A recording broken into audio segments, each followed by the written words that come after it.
দেখুন, স্বপ্ন আপনারা অনেকেই দেখে থাকেন।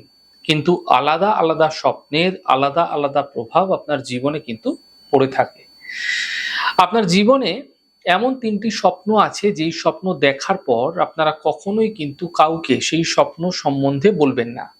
এরকম ধরনের স্বপ্ন দেখার পরে পরবর্তী দিন আপনারা খাদ্যদ্রব্য অথবা অর্থকড়ি দান করতে পারেন।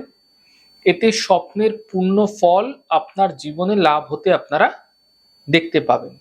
তো কোন ৩ টি স্বপ্ন আপনাদের ক্ষেত্রে এই প্রভাব ফেলতে পারে? প্রথমত হচ্ছে সাপের স্বপ্ন। দেখুন, যদি আপনি দেখছেন আপনার ক্ষেত্রে সাপের কোনো স্বপ্ন দেখছেন, তাহলে আপনার ক্ষেত্রে অর্থ প্রাপ্তি কিন্তু ঘটতে দেখা যেতে পারে। তবে মাথায় রাখতে হবে, সাপটি যেন ভুল করেও আপনাকে আক্রমণ করছে এরকম ধরনের সাপ যেন না হয়। দ্বিতীয়ত, যদি কোনো জীবিত মানুষকে আপনি মৃত অবস্থায় দেখছেন, তাহলে তার দীর্ঘায়ু হতে দেখা যাবে। এটি কখনোই কাউকে আপনারা বলবেন না। তৃতীয়ত, যদি আপনি দেবদেবী ঈশ্বরের কোনো স্বপ্ন দেখছেন, তাহলেও এই স্বপ্ন সম্পর্কে আপনারা কাউকে বলবেন না। এই স্বপ্ন আপনাকে সুখী জীবন প্রদান করতে সাহায্য করবে।